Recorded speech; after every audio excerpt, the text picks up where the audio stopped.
Welcome to part 4, chapter 4.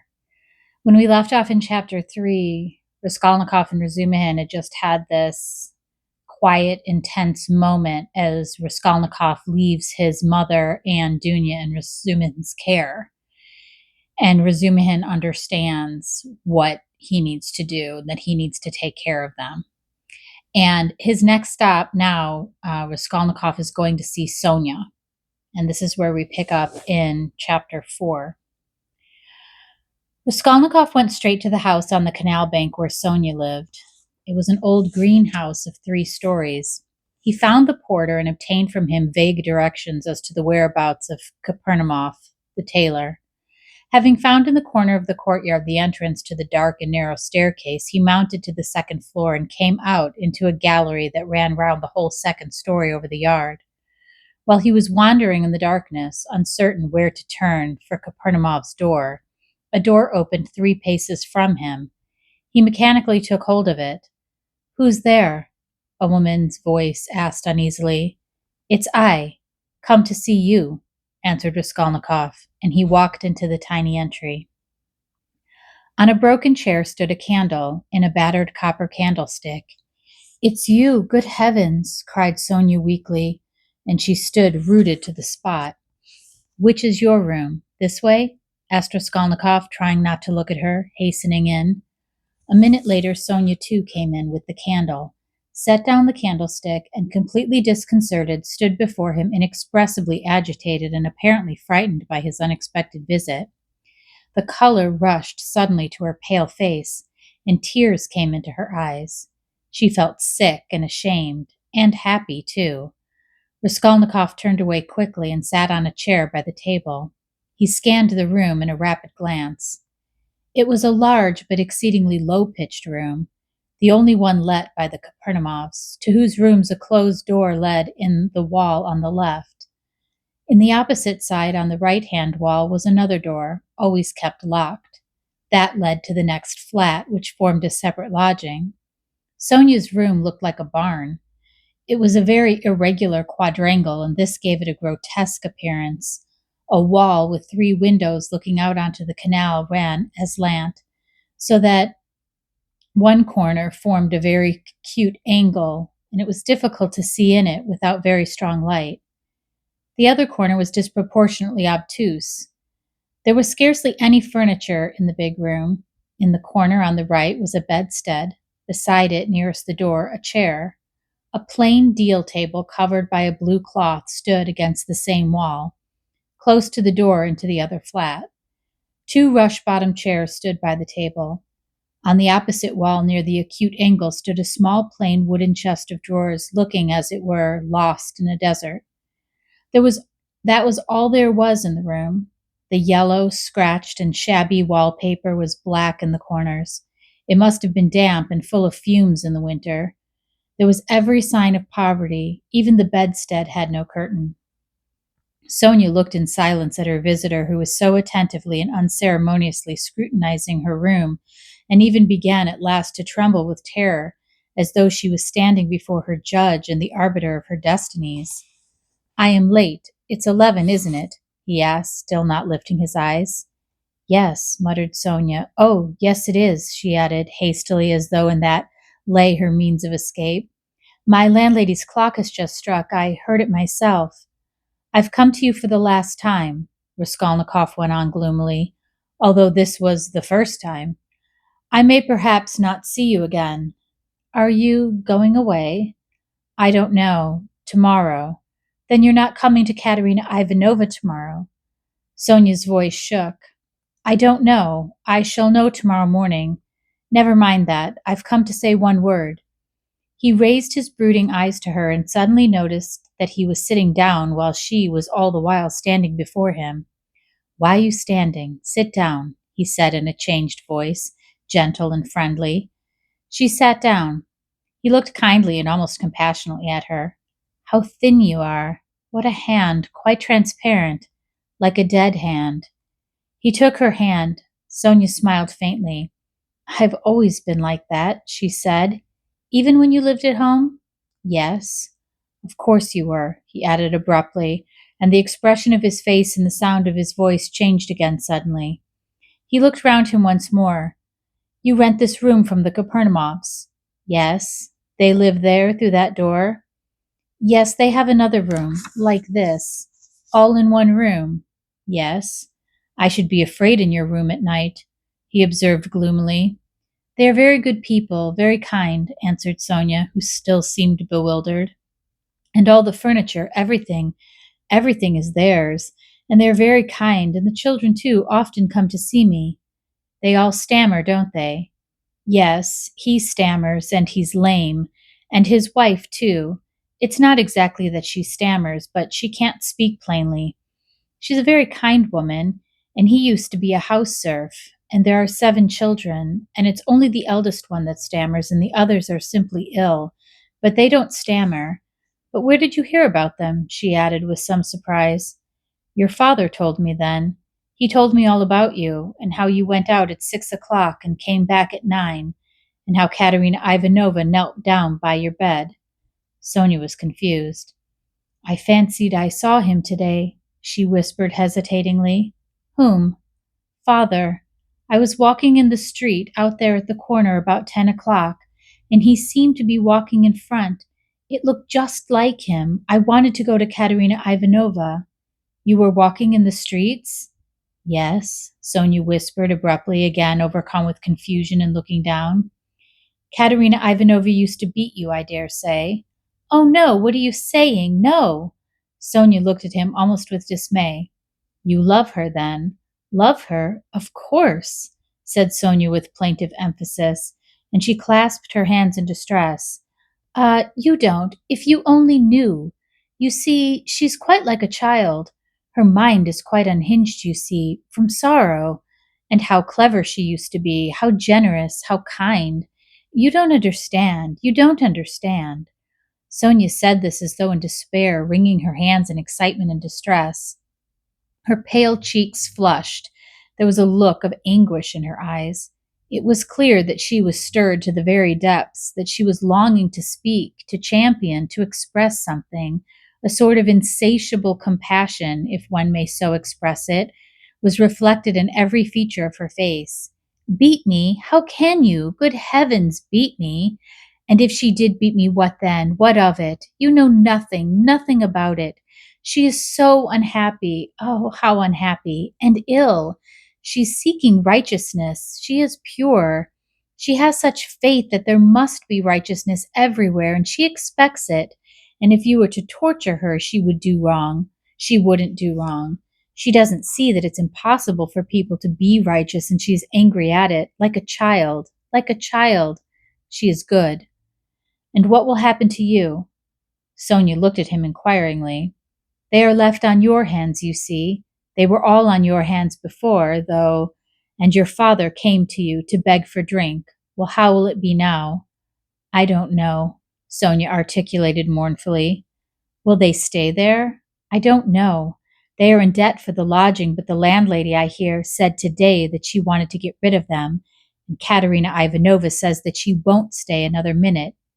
How is she so bold? She relies upon you. Oh, no, don't talk like that. We are one. We live like one. Sonia was agitated again and even angry, as though a canary or some other little bird were to be angry. And what could she do? What could she do? She persisted, getting hot and excited. And how she cried today. Her mind is unhinged. Haven't you noticed it? At one minute she is worrying like a child that everything should be right tomorrow, the lunch and all that. Then she's wringing her hands, spitting blood, weeping, and all at once she will begin knocking her head against the wall in despair. Then she will be comforted again. She builds all her hopes on you. She says that you will help her now and that she will borrow a little money somewhere and go to her native town with me and set up a boarding school for the daughters of gentlemen and take me to superintend it, and we will begin a new splendid life. And she kisses and hugs me, comforts me, and you know she has such faith in her fancies. One can't contradict her. And all the day long she's been washing, cleaning, mending. She dragged the washtub into the room with her feeble hands and sank on the bed, gasping for breath. We went this morning to the shops to buy shoes for Polenka and Lida, for theirs are quite worn out. Only the money we'd reckoned wasn't enough, not nearly enough. And she picked out such dear little boots, for she has taste you don't know. And there in the shop she burst out crying before the shopman because she hasn't enough. It was sad to see her. Well, after that I can understand your living like this, Raskolnikov said with a bitter smile. And aren't you sorry for them? Aren't you sorry? Sonia flew at him again. Why, I know you gave your last penny yourself, though you'd seen nothing of it. And if you'd seen everything, oh dear. And how often I've brought her to tears. Only last week, yes, I. Only a week before his death I was cruel. And how often I've done it. I've been wretched at the thought of it all day. Sonia wrung her hands as she spoke, at the pain of remembering it. You were cruel? Yes, I went to see them, she went on, weeping. And father said, read me something, Sonia. My head aches. Read to me. Here's a book. And he had a book that he had gotten from Andrei Semyonovich Lebetsniakov. He lives here. He always used to get hold of such funny books. And I said, I can't stay, as I didn't want to read, and I'd gone in chiefly to show Katerina Ivanova some collars. Lizaveta, the peddler, sold me some collars and cuffs, cheap, pretty, new embroidered ones. Katerina Ivanova liked them very much. She put them on and looked at herself in the glass and was delighted with them. Make me a present of them, Sonia, she said. Please do, she said. She wanted them so much. And when could she wear them? They just reminded her of old happy days. She looked at herself in the glass, admired herself, and she has no clothes at all, no things of her own, hasn't had all these years, and she never asks anyone for anything. She's proud, she'd sooner give away everything. And these she asked for, she liked them so much, and I was sorry to part with them. What use are they to you, Katerina Ivanova? I said. I spoke to her like that. I ought not to have said that. She gave me such a look, and she was so grieved at my refusing her, and it was so sad to see. And she was not grieved for the collars, but for my refusing. I saw that. Ah, if only I could bring it all back, change it, take back those words. But it's nothing to you. Did you know Lizaveta, the peddler? Yes, did you know her? Sonia asked with some surprise. Katerina Ivanova is in consumption, rapid consumption. She will soon die, said Raskolnikov after a pause without answering her question. Oh, no, no, no. And Sonia unconsciously clutched both his hands as though imploring that she should not. But it will be better if she does die. No, not better at all, Sonia unconsciously repeated in dismay. And the children, what can you do except to take them to live with you? Oh, I don't know, cried Sonia, almost in despair, and she put her hands to her head. It was evident that the idea had very often occurred to her before, and he had only roused it again. And what if even now, while Katerina Ivanova is alive, you get ill and are taken to the hospital? What will happen then? He persisted piteously. How can you? That cannot be. And Sonia's face worked with awful terror. Cannot be, Raskolnikov went on with a harsh smile. You are not insured against it, are you? What will happen to them? They will be in the street, all of them. She will cough and beg and knock her head against some wall, as she did today, and the children will cry. Then she will fall down, be taken to the police station and to the hospital. She will die. And the children? Oh no, God will not let it be, broke at last from Sonia's overburdened bosom. She listened, looking imploringly at him, clasping her hands in dumb entreaty as though it all depended upon him. Raskolnikov got up and began to walk about the room. A minute passed. Sonia was standing with her hands and her head hanging in terrible dejection. And can't you save, put by for a rainy day? He asked, stopping suddenly before her. No, whispered Sonia. Of course not. Have you tried? He added almost ironically. Yes. And it didn't come off. Of course not. No need to ask. And again he paced the room. Another minute passed. And don't you get money every day? Sonia was more confused than ever, and color rushed into her face. No, she whispered with a painful effort. It will be the same with Polenka, no doubt, he said suddenly. No, no, it can't be, no, cried Sonia aloud in desperation, as though she had been stabbed. God would not allow anything so awful. He lets others come to it. No, no, God will protect her, she repeated beside herself. But perhaps there is no God at all, Raskolnikov answered with a sort of malignance, laughed, and looked at her. Sonia's face suddenly changed. A tremor passed over it. She looked at him with unutterable reproach, tried to say something but could not speak, and broke into bitter, bitter sobs, hiding her face in her hands. You say Katerina Ivanova's mind is unhinged. Your own mind is unhinged, he said after a brief silence. 5 minutes passed. He still paced up and down the room in silence, not looking at her. At last he went up to her. His eyes glittered. He put his 2 hands on her shoulders and looked straight into her tearful face. His eyes were hard, feverish, and piercing. His lips were twitching. All at once he bent down quickly and dropped to the ground, kissed her foot. Sonia drew back from him as from a madman, and certainly he looked like a madman. What are you doing to me? She muttered, turning pale, and a sudden anguish clutched her heart. He stood up at once. I did not bow down to you. I bowed down to all the suffering of humanity, he said wildly, and walked away to the window. Listen, he added, turning to her a minute later. I said just now to an insolent man that he was not worth your little finger, and that I did my sister honor making her sit beside you. Ugh, you said that to them? And in her presence? Cried Sonia, frightened. Sit down with me. And honor? Why, I'm dishonorable. And why did you say that? It was not because of your dishonor and your sin I said that of you, but because of your great suffering. But you are a great sinner, that's true, he added almost solemnly. And your worst sin is that you have destroyed and betrayed yourself for nothing. Isn't that fearful? Isn't it fearful that you are living in this filth which you loathe so, and at the same time you know yourself, you've only got to open your eyes, that you're not helping anyone by it, not saving anyone from anything. Tell me, he went on almost in a frenzy, how this shame and degradation can exist in you side by side with other opposite holy feelings. It would be better, 1,000 times better and wiser to leap into the water and end it all. But what would become of them? Sonia asked faintly, gazing at him with eyes of anguish, but not seeming surprised at his suggestion. Raskolnikov looked strangely at her.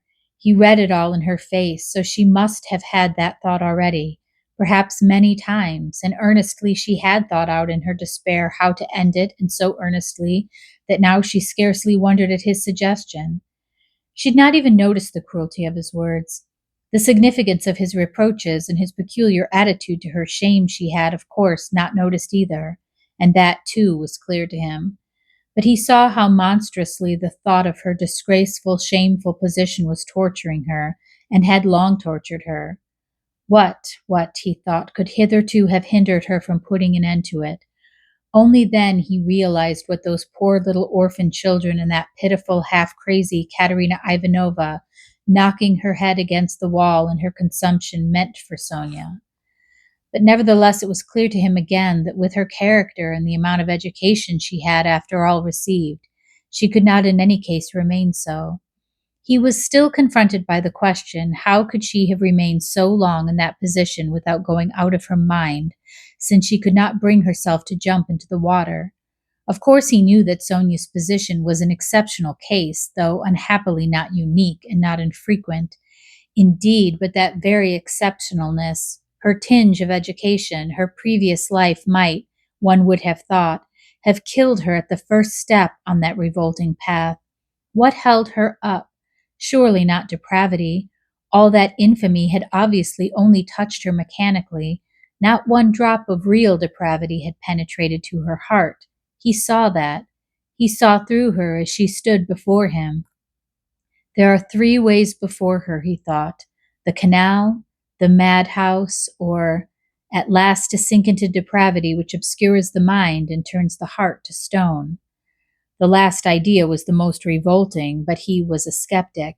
He was young, abstract, and therefore cruel, and so he could not help believing the last end was the most likely. But that can't be true, he cried to himself. Can that creature who has still preserved the purity of her spirit be consciously drawn into that sinking of filth and iniquity? Can the process already have begun? Can it be that she has only been able to bear it till now because vice has begun to be less loathsome to her? No, no, that cannot be, he cried, as Sonia had just before. No, what has kept her from the canal till now is the idea of sin, and they, the children, and if she has not gone out of her mind. But who says she's not gone out of her mind? Is she in her senses? Can one talk? Can one reason as she does? How can she sit on the edge of the abyss of loathsomeness into which she is slipping and refuse to listen when she is told of the danger? Does she expect a miracle? No doubt she does. Doesn't that all mean madness? He stayed obstinately at that thought. He liked that explanation indeed better than any other. He began looking more intently at her. So you pray to God a great deal, Sonia? He asked her. Sonia did not speak. He stood beside her waiting for an answer. What should I be without God?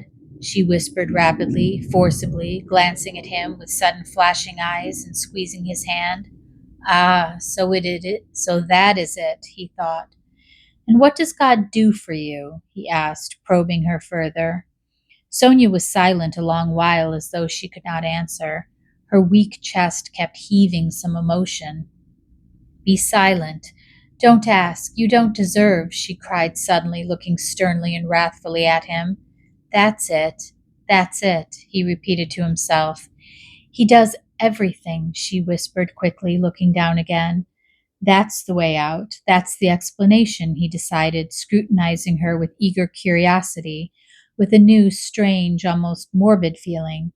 He gazed at that pale, thin, irregular, angular little face, those soft blue eyes which could flash with such fire, such stern energy, that little body still shaking with indignation and anger, and it all seemed to him more and more strange, almost impossible.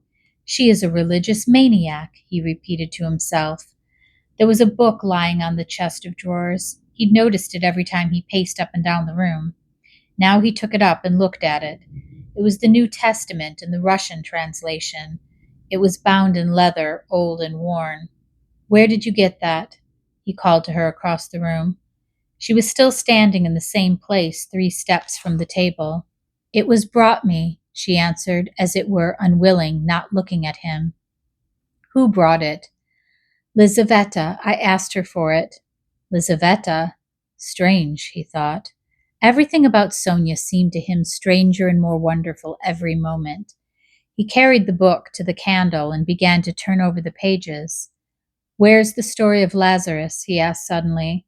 Sonia looked obstinately at the ground and would not answer. She was standing sideways to the table. Where's the raising of Lazarus? Find it for me, Sonia. She stole a glance at him. You are not looking in the right place. It's in the 4th Gospel, she whispered sternly without looking at him.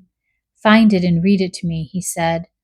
He sat down with his elbow on the table, leaned his head on his hand, and looked away sullenly, prepared to listen. In 3 weeks' time they'll welcome me in the madhouse. I shall be there if I am not in a worse place, he muttered to himself. Sonia heard Raskolnikov's request distrustfully and moved hesitatingly to the table. She took the book, however. Haven't you read it? She asked, looking up at him across the table. Her voice became sterner and sterner. Long ago, when I was at school. Read. And haven't you heard it in church? I haven't been. Do you go often? No, whispered Sonia. Raskolnikov smiled. I understand. And you won't go to your father's funeral tomorrow? Yes, I shall. I was at church last week, too. I had a requiem service. For whom? For Lizaveta. She was killed with an axe. His nerves were more and more strained. His head began to go round. Were you friends with Lizaveta? Yes, she was good. She used to come. Not often. She couldn't. We used to read together and talk. She will see God. The last phrase sounded strange in his ears, and here was something new again, the mysterious meetings with Lizaveta, and both of them religious maniacs. I shall be a religious maniac myself soon. It's infectious. Read, he cried irritably and insistently. Sonia still hesitated. Her heart was throbbing. She hardly dared to read to him. He looked almost with exasperation at the unhappy lunatic. What for? You don't believe, she whispered softly, as if it were breathlessly. Read, I want you to, he persisted. You used to read to Lizaveta. Sonia opened the book and found the place. Her hands were shaking. Her voice failed her. Twice she tried to begin and could not bring out the first syllable. Now a certain man was sick, named Lazarus of Bethany. She forced herself at last to read. But the third word in her voice broke like an overstrained string. There was a catch in her breath. Raskolnikov saw in part why Sonia could not bring herself to read to him, and the more he saw this, the more roughly and irritably he insisted on her doing so. He understood only too well how painful it was for her to betray and unveil all that was her own. He understood that these feelings really were her secret treasure, which she had kept perhaps for years, perhaps from childhood, while she lived with an unhappy father and a distracted stepmother crazed by grief, in the midst of starving children and unseemly abuse and reproaches. But at the same time he knew now, and knew for certain that, although it filled her with dread and suffering, yet she had a tormenting desire to read and read to him, that he might hear it, and to read now, whatever might come of it. He read this in her eyes. He could see it in her intense emotion. She mastered herself, controlled the spasm in her throat, and went on reading the 11th chapter of St. John. She went on to the 19th verse. And many of the Jews came to Martha and Mary to comfort them concerning their brother. Then Martha, as soon as she heard that Jesus was coming, went and met him, but Mary sat still in the house. Then Martha said unto Jesus, Lord, if thou hadst been here, my brother had not died. But I know that even now whatsoever thou wilt ask of God, God will give it thee. And then she stopped again with a shamefaced feeling that her voice would quiver and break again. Jesus said unto her, Thy brother shall rise again. Martha saith unto him, I know that he shall rise again in the resurrection at the last day. Jesus said unto her, I am the resurrection and the life. He that believeth in me, though he were dead, yet he shall live. And whoever liveth and believeth in me shall never die. Believest thou this? She saith unto him, and drawing a painful breath, Sonia read distinctly and forcibly as though she were making a public confession of faith. Yea, Lord, I believe that thou art the Christ, the Son of God, which should come into the world. She stopped and looked up at him quickly, but controlling herself went on reading. Raskolnikov sat without moving, his elbows on the table and his eyes turned away. She read to the 32nd verse. Then, when Mary was come where Jesus was and saw him, she fell down at his feet, saying unto him, Lord, if thou hadst been here, my brother had not died. When Jesus therefore saw her weeping, and the Jews also weeping, which came with her, he groaned in the spirit and was troubled, and said, Where have ye laid him? They said unto him, Lord, come and see. Jesus wept. Then said the Jews, Behold how he loved him. And some of them said, Could not this man, which opened the eyes of the blind, have caused that even this man should not have died? Raskolnikov turned and looked at her with emotion. Yes, he had known it. She was trembling in real physical fear. He had expected it. He was getting near the story of the greatest miracle, and a feeling of immense triumph came over her. Her voice rang out like a bell. Triumph and joy gave it power. The lines danced before her eyes, but she knew what she was reading by heart. The last verse, Could not this man, which opened the eyes of the blind. Dropping her voice, she passionately reproduced the doubt, the reproach, the censure of the blind, disbelieving Jews who in another moment would fall at his feet as though struck by thunder, sobbing and believing. And he too is blinded and unbelieving. He too will hear.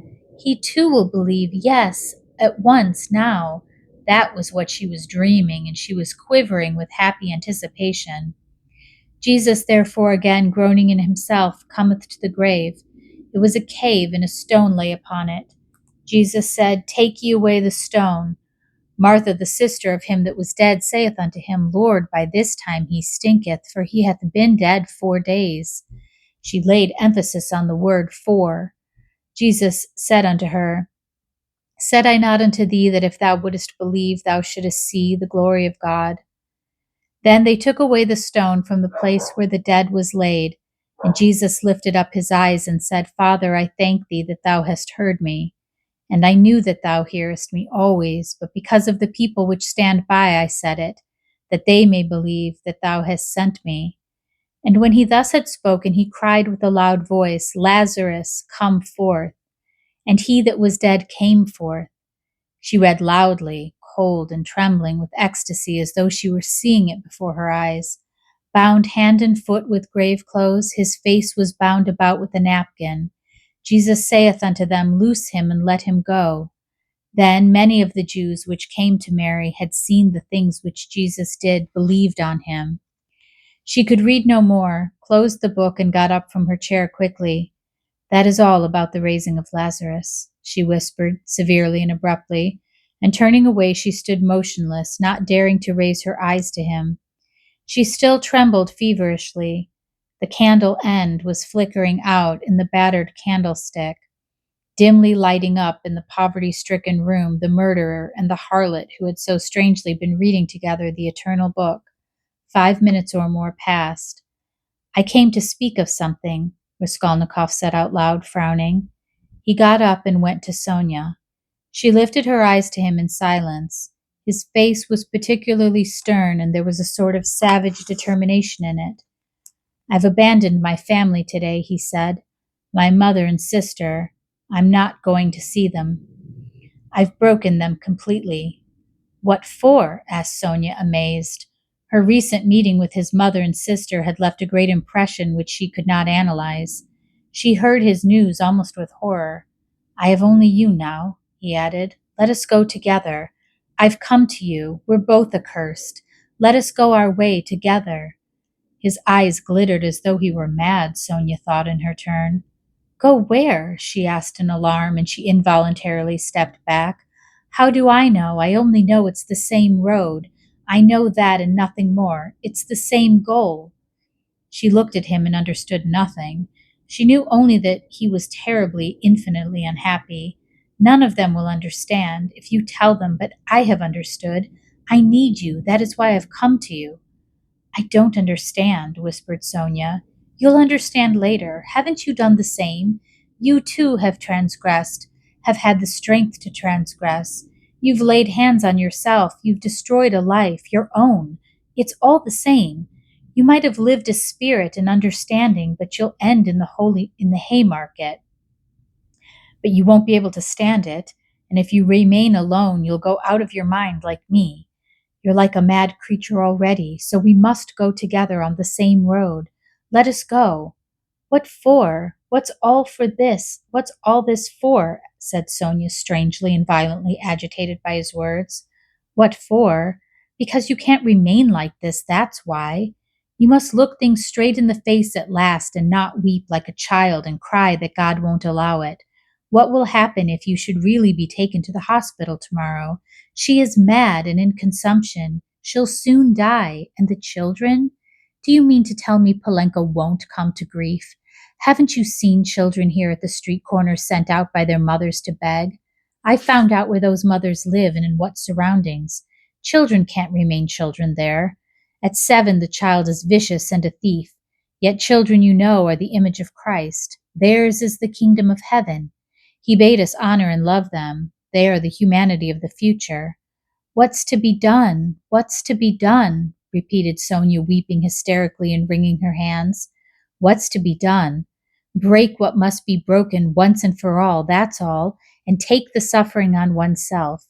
What, you don't understand? You'll understand later. Freedom and power, and above all power, over all trembling creation and all the ant-heap. That's the goal. Remember that. That's my farewell message. Perhaps it's the last time I shall speak to you. If I don't come tomorrow, you'll hear all of it. And then remember these words. And someday, later on, in years to come, you'll understand perhaps what they meant. If I come tomorrow, I'll tell you who killed Lizaveta. Goodbye. Sonia started with terror. Why, do you know who killed her? She asked, chilled with horror, looking wildly at him. I know, and will tell. You. Only you. I've chosen you out. I'm not coming to ask you forgiveness, but simply to tell you. I chose you out long ago to hear this, when your father talked of you and when Lizaveta was alive. I thought of it. Goodbye, don't shake hands. Tomorrow. He went out. Sonia gazed at him as a madman, but she herself was like one insane and felt it. Her head was going round. Good heavens, how does he know who killed Lizaveta? What did those words mean? It's awful. But at the same time, the idea did not enter her head. Not for a moment. Oh, he must be terribly unhappy. He has abandoned his mother and sister? What for? What has happened? And what has he in his mind? What did he say to her? He had kissed her foot and said, yes, he'd said it clearly that he could not live without her. Oh, merciful heavens! Sonia spent the whole night feverish and delirious. She jumped up from time to time, wept, and wrung her hands, then sank again into feverish sleep and dreamt of Polenka, Katerina Ivanova, and Lizaveta, of reading the Gospel, and him with pale face, with burning eyes, kissing her feet, weeping. On the other side of the door on the right, which divided Sonia's room from Madame Reslich's flat, was a room which had long stood empty. A card was fixed on the gate with a notice stuck in the windows over the canal advertising it to be let. Sonia had long been accustomed to the rooms being uninhabited, but all that time Mr. Svidrigailov had been standing, listening at the door of the empty room. When Raskolnikov went out, he stood still, thought a moment, went on tiptoe to his own room which adjoined the empty one, brought a chair and noiselessly carried it to the door that led to Sonia's room. The conversation had struck him as interesting and remarkable, and he had greatly enjoyed it, so much so that he brought a chair that he might not in the future, tomorrow, for instance, have to endure the inconvenience of standing a whole hour, but might listen in comfort. All right. Meet me in the discussion, and we will discuss part 4, chapter 4 next.